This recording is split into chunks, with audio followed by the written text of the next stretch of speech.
வணக்கம். நிஃப்டி கடந்த 6 மாச காலமா ஒரு 10% மேல வந்து இறங்கியிருக்கு.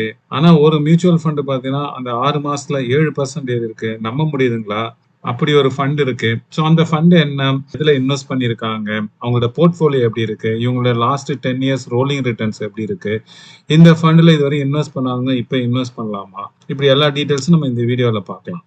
அந்த ஃபண்ட் பார்த்தீங்கன்னா, ஃப்ளெக்ஸி கேப் கேட்டகரியிலேருந்து வந்திருக்கு. 65% ஆஃப் அவங்க அசெட் இருக்கு இல்லைங்களா? அதாவது asset under management equity related இன்ஸ்ட்ருமெண்ட்ல இன்வெஸ்ட் பண்ணணும் அந்த ஃபண்ட் மேனேஜரு. சரி, ஓகே. 65% இது வந்து நமக்கு எல்லாம் தெரியும். லார்ஜ் கேப்னா வந்து 65% வந்து லார்ஜ் கேப் ஸ்டாக்ல போடணும் அப்படின்றது.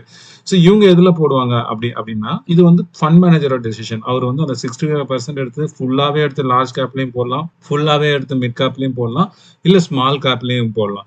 இப்போ மார்க்கெட்ல உங்களுக்கு தெரியும், லார்ஜ் கேப் ஓரளவுக்கு கரெக்டா இப்போ கொஞ்சம் ஸ்டேபிளா இருக்கு. ஆனா மிட் கேப்பும் வந்து ஸ்மால் கேப்பும் நல்லாவே இறங்குது. ஸோ இந்த மாதிரி சமயத்துல இந்த ஃபண்ட் மேனேஜர் என்ன பண்ணுவாருன்னா, அவர் அந்த ஸ்மால் கேப் மிட் கேப்ல இருக்கிறத எடுத்து அவர் வந்து லார்ஜ் கேப்ல போட்டுருவாரு.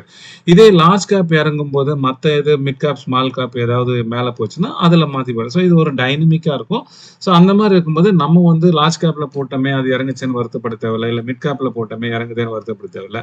இது ஃபண்ட் மேனேஜர் டைனமிக்ஸ் மார்க்கெட் டைனமிக்ஸை பார்த்துட்டு அவர் மாத்திக்குவாரு. ஸோ இதுதான் இதுல அட்வான்டேஜ். அதனால தான் இதுக்கு பேர் ஃப்ளெக்ஸி கேப் ஃபண்ட். இப்போ இந்தியாவில் பார்த்தீங்கன்னா 39 ஃப்ளெக்ஸி கேப் ஃபண்ட்ஸ் வந்து அவைலபிள் இருக்கு மார்க்கெட்ல. ஸோ 39 ஃபண்ட்ல நம்ம எந்த ஃபண்டை செலக்ட் பண்றது அப்படின்றது எப்பயுமே ஒரு கேள்விக்குறியா இருக்கும். ஸோ அதனால வந்து வேரியஸ் பேராமீட்டர்ஸ்ல தான் வச்சு மியூச்சுவல் ஃபண்ட் அட்வைசர் பார்த்தீங்கன்னா அவங்க ரோலிங் ரிட்டர்ன்ஸ் பார்ப்பாங்க, ஆல்ஃபா பார்ப்பாங்க, பீட்டா பார்ப்பாங்க, ஸ்டாண்டர்ட் டிவியேஷன் பார்ப்பாங்க, வேரியன்ஸ் பார்ப்பாங்க, அப்புறம் ரிஸ்க் அட்ஜஸ்டட் ரிட்டர்ன்ஸ் பார்ப்பாங்க. இப்படி இப்போ வேரியஸ் பேராமீட்டர்ல தான் வச்சு பண்ணுவாங்க. அப்படி அனலைஸ் பண்ணி தான் நானும் இந்த மியூச்சுவல் ஃபண்ட்ஸை வந்து உங்களுக்கு வந்து சஜஸ்ட் பண்றேன். ஸோ இந்த ஸ்கிரீன்ல பாருங்க, எல்லா 39 ஃப்ளெக்ஸி கேப் ஃபண்டு நான் இங்க காமிச்சிருக்கேன். ஸோ இந்த ஃபண்ட்ல சோமனி இது இருக்கு இல்லைங்களா? ஸோ இதுல பாத்தீங்கன்னா எல்லா ஃபண்டும் பாத்தீங்கன்னா இப்ப மேல பாருங்க 1 week, 1 month, 3 months, 6 months, YTD, 1 year, 2 years, 3 years, 5 year, 10 years இந்த மாதிரி இருக்கு இல்லைங்களா? ஸோ இதுல எல்லாத்துலயுமே வந்து உங்களுக்கு வந்து முக்கியமான பாயிண்ட் நம்ம பார்க்கணும்னா இப்ப ரீசெண்டா 6 months மார்க்கெட் பயங்கரமா ஃபிளக்சுவேட் ஆகுது.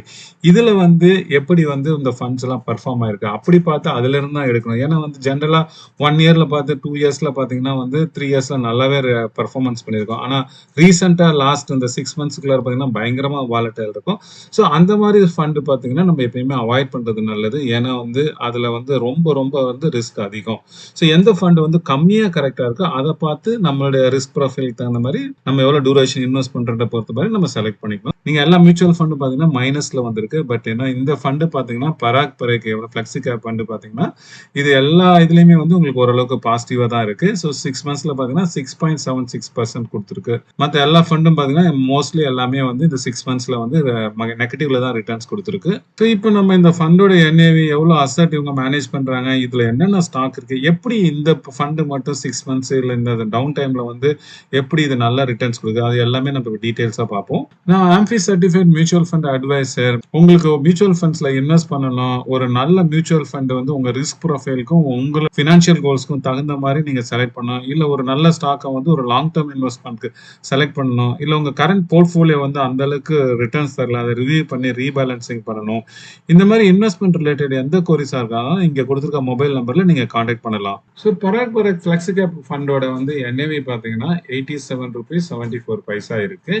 ஸோ இதோட வந்து கிறிஸ்டல் ரேட்டிங் பாத்தீங்கன்னா 4 ஸ்டார் கொடுத்துருக்காங்க. 5 ஸ்டார் தான் மேக்ஸிமம். இவங்க எவ்வளவு வந்து அசெட் வந்து மேனேஜ் பண்றாங்க அப்படின்னா இந்த ஸ்கீம்ல கிட்டத்தட்ட 87,539 crores வந்து மேனேஜ் பண்றாங்க. இவங்க தான் நம்பர் 1 வந்து இந்த in terms of asset under management இந்த செக்டார்ல. ஸோ இந்த ஃபண்டுக்கு வந்து பெஞ்ச் மார்க் பாத்தீங்கன்னா நிஃப்டி 500 ஸ்டாக்ஸ். ஏன்னா ஃபிளெக்ஸி கேப் இல்லையா, இவங்க அந்த 500 எப்படி வேணாலும் அவங்க வந்து விளையாடலாம். ஸோ இப்போ நம்ம இதோட ரிட்டர்ன்ஸ் எப்படி இருக்கும் பார்ப்போம் எகென்ஸ்ட் பெஞ்ச் மார்க். ஸோ 1 monthல பாத்தீங்கன்னா பெஞ்ச் மார்க் வந்து -2.4% டவுன்ல வந்திருக்கு. இது ஆனா 0.46 வந்து பர்சன்ட் வந்து அப்ல இருக்கு. இதே 3 மாசத்துல பாத்தீங்கன்னா இதோட பெஞ்ச் மார்க் பாத்தீங்கன்னா கிட்டத்தட்ட 6% வந்து டவுன்ல இருக்கு. ஆனா இந்த ஸ்கீம் பாத்தீங்கன்னா 0.76% அப்ல இருக்கு. இதே 6 monthsல பாத்தீங்கன்னா இது பெஞ்ச் மார்க் இண்டெக்ஸ் பாத்தீங்கன்னா -3% வந்து டவுன்ல இருக்கு. ஆனா இந்த ஸ்கீம் பாத்தீங்கன்னா 6.76% வந்து அப்ல இருக்கு. இதே நிஃப்டி எடுத்துக்கிட்டீங்கன்னா நிஃப்டி 50 அது வந்து பாத்தீங்கன்னா மோர் தென் 10% வந்து டவுனா இருக்கு மைனஸ்ல. ஸோ 1 இயர்ல பாத்தீங்கன்னா இது வந்து 18.39% வந்து பாசிட்டிவ் ரிட்டர்ன் கொடுத்துருக்கு. ஆனா பெஞ்ச் மார்க் பாத்தீங்கன்னா வெறும் 9.22% வந்து ரிட்டர்ன்ஸ் குடுத்திருக்கு. ஸோ பெஞ்ச்மார்க்கோட இது டபுள்ல குடுத்திருக்காங்க. அதனால தான் நம்ம நெறைய டைம் சொல்லுவேன். ஆக்டிவ் வெர்சஸ் பாசிவ்ல ஆக்டிவ்ல போனீங்கன்னா கொஞ்சம் நல்ல ரிட்டர்ன்ஸ் கிடைக்கும் அப்டின்ட்டு. இங்க இதுவே இது வந்து சாம்பிள் எக்ஸாம்பிள் பார்த்தீங்களா? ஸோ அதே 2 இயர்ஸ்ல பார்த்தீங்கன்னா 21.59% வந்து பெஞ்ச்மார்க் குடுத்திருக்கு. இந்த ஸ்கீம் பார்த்தீங்கன்னா 28.28% வந்து ரிட்டர்ன்ஸ் நல்லா குடுத்திருக்கு.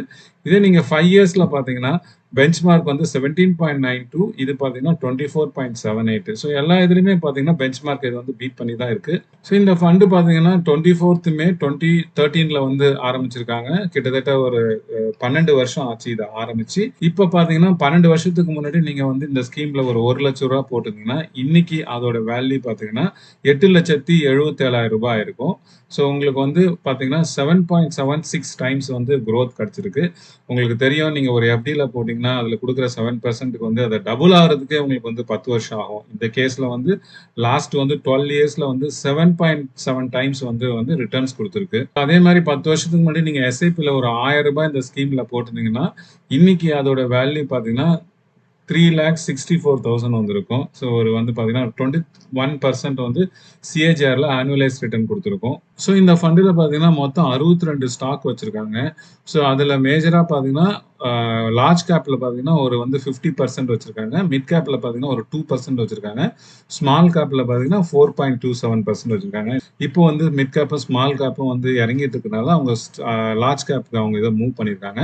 ஒரு இம்பார்ட்டன்ட் பாயிண்ட் இதுல என்னன்னா, இந்த மியூச்சுவல் ஃபண்ட் ஸ்கீம்னா ஃபாரின் ஈக்விட்டிஸ் நெறைய வச்சிருக்காங்க. அது பார்த்தீங்கன்னா ஒரு 12.82% இவங்க வச்சிருக்காங்க. ஸோ இவங்களோட போர்ட்ஃபோலியோ இங்க பாருங்க. ஸோ நம்மளுடைய அதுல காமிச்ச மாரி 87,000 crores வந்து இவங்களுடைய அசெட் அண்டர் மேனேஜ்மென்ட். 8% ஆஃப் அந்த 87,000 பார்த்தீங்கன்னா HDFC பேங்க்ல இன்வெஸ்ட் பண்ணியிருக்காங்க.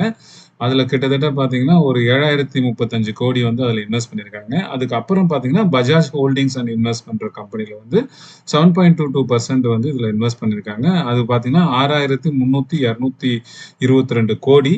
அதே மாரி பவர் கிரிட், கோல் இந்தியா, ஐடிசி இந்த மாரி கம்பெனிஸ்லாம், ஐசிஐசிஐ இந்த மாரி கம்பெனிஸ்லாம் அவங்க இன்வெஸ்ட் பண்ணியிருக்காங்க. ஃபாரின் ஈக்விட்டி பார்த்தீங்கன்னா இவங்க ஆல்பாபெட்ஸ் இருக்கு இல்லைங்களா, கூகுளோட பேரண்ட் கம்பெனி. ஸோ அதுல வந்து கிட்டத்தட்ட ஒரு 3.48% இன்வெஸ்ட் பண்ணியிருக்காங்க. அதாவது கிட்டத்தட்ட வந்து 3,048 கோடி. மெட்டா இருக்கு இல்லைங்களா, ஃபேஸ்புக்ல பார்த்தீங்கன்னா ஒரு 2,962 கோடி வந்து இன்வெஸ்ட் பண்ணியிருக்காங்க. அதே மைக்ரோசாஃப்ட்ல வந்து ஒரு 2,644 கோடி வந்து இன்வெஸ்ட் பண்ணியிருக்காங்க. அதே மாதிரி அமேசான்லயும் பார்த்தீங்கன்னா ஒரு 2,573 கோடி வந்து இன்வெஸ்ட் பண்ணியிருக்காங்க. இது எல்லாமே வந்து யூஎஸ்ல இன்வெஸ்ட் பண்ணியிருக்காங்க. ஸோ உங்களுக்கு தெரியும் இந்தியன் மார்க்கெட் வந்து ரீசெண்டா நல்லாவே இறங்குச்சு. ஆனா யூஎஸ் மார்க்கெட் உங்களுக்கு தெரியும் நல்லாவே ஏறிச்சு அப்படின்ட்டு. ஒன் ஆஃப் த ரீசன் பார்த்தீங்கன்னா இவங்க டைவர்சிஃபைட் பண்ணியிருக்கனால அது யூஎஸ் மார்க்கெட்ல இன்வெஸ்ட் பண்ணியிருக்காங்க. அது வந்து நல்லா குரோ ஆயிருக்கு. அது இவங்க இன்வெஸ்ட் பண்ணிருக்க mostly IT related company. So அதெல்லாம் வந்து நல்லா குரோ ஆயிருக்கு. இவங்களோட இன்வெஸ்ட்மெண்ட் மற்றதெல்லாம் வந்து லாஸ்ட் 6 monthsல வந்து மைனஸ்ல போயிட்டு இருக்கும்போது இவங்களது மட்டும் பாசிட்டிவ்ல பிளஸ்ல இருக்கிறதுக்கு அது மேஜர் ரீசனுங்க. ஸோ இதே கேட்டகரியில இன்னும் நல்லா ஃபண்ட் எல்லாம் இருக்கு. ஸோ சிமிலர் இதுல அது பாத்தீங்கன்னா உங்களுக்கு example JM flexi cap fund இருக்கு. அதுவும் நல்லா பண்ணிருக்கு. அது 5 ஸ்டார் ரேட்டிங். அது மாதிரி எடிலஸ் ஃபிளெக்ஸி கேப் ஃபண்ட் இருக்கு. ஸோ அதுவும் நல்லா பண்ணிருக்கு. அது 4 star rating. HDFC flexi cap ஃபண்டும் வந்து நல்லா பண்ணிருக்கு. மோத்திலால் ஆஸ்வாலும் நல்லா பண்ணிட்டு இருக்காங்க. அது 5 ஸ்டார் ரேட்டிங். அதே மாதிரி கோட்டாக் ஃபிளெக்ஸி கேப் ஃபண்டும் பாத்தீங்கன்னா ஒரு 2 ஸ்டார் ரேட்டிங். அதுவும் வந்து கொஞ்சம் ஓரளவுக்கு டீசென்டா பண்ணிருக்கு. ஸோ இவங்க வந்து பாத்தீங்கன்னா சொன்ன மாதிரி அசெட் அண்டர் மேனேஜ்மெண்ட் இவங்க தான் அதிகம் 87,000 crores. இவங்க அடுத்தது பாத்தீங்கன்னா ஹெச்டிஎஃப்சி ஃபிளெக்ஸி கேப் ஃபண்ட் அவங்க பாத்தீங்கன்னா 66,000 கோடி வச்சிருக்காங்க. ஸோ அதுக்கப்புறம் பாத்தீங்கன்னா கொடாக் ஃபிளெக்ஸி கேப் ஃபண்ட் அவங்க பாத்தீங்கன்னா ஒரு 50,000 கோடி வந்து அசெட் அண்டர் மேனேஜ்மெண்ட்ல இருக்கு. ஸோ நான் இந்த ஃபண்டை செலக்ட் பண்றதுக்கு வேரியஸ் ரீசனுக்கு நான் இதுக்கு முன்னாடி சொன்ன மாதிரி எவாலுவேஷன் கிரைட்டீரியாஸ்லாம் இருக்கு. நாட் ஜஸ்ட் வந்து ரிட்டர்ன்ஸ் மட்டும் காரணம் கிடையாது. ரிட்டர்ன்ஸ் மட்டும் காரணம்னா நான் உங்களுக்கு வந்து குவாண்ட் மியூச்சுவல் ஃபண்ட் சொல்லியிருப்பேன், இல்ல வந்து மற்ற ஃபண்டை சொல்லியிருப்பேன், இல்ல 5 ஸ்டார் ரேட்டிங் கொடுத்துருக்க ஃபண்டை சொல்றேன். ஸோ இந்த ஃபண்ட் வந்து நல்லா பர்ஃபார்ம் பண்ணிட்டு இருக்கு, டைவர்சிஃபைட் இருக்கு. ஃபண்ட் மேனேஜர் லாங் டேர்ம்ல இதுல ஒர்க் பண்ணிட்டு இருக்காரு. நீங்க இந்த ஃபண்டை மட்டும் தான் செலக்ட் பண்ணணும் இல்லை, இந்த கேட்டகரியில மற்ற ஃபண்டும் பண்ணலாம். ஃபிளெக்ஸி கேப் உங்களுக்கு ஆல்வேஸ் அட்வான்டேஜ். எப்போ வந்தனா இந்த மாதிரி வாலட்டைலா இருக்கிற மார்க்கெட்ல ஒரு அட்வான்டேஜ். நீங்க அப்பப்ப சுவிச் பண்ண தேவையில்ல. ஃபண்ட் மேனேஜரா சுவிச் பண்ணிக்காரு, மிட் கேப்பா இல்ல ஸ்மால் கேப்பா இல்ல லார்ஜ் கேப்பா அப்படின்றது. ஸோ நீங்க இதுல இன்வெஸ்ட் பண்ணணும்னா உங்க ரிஸ்க் ப்ரொஃபைல பார்த்துட்டு உங்களோட இன்வெஸ்ட்மெண்ட் பீரியட் எவ்வளோன்னு பார்த்துட்டு அதுக்கு தகுந்த மாதிரி நீங்க இன்வெஸ்ட்மெண்ட் பண்ணுங்க. தேங்க்யூ ஃபார் வாட்சிங்.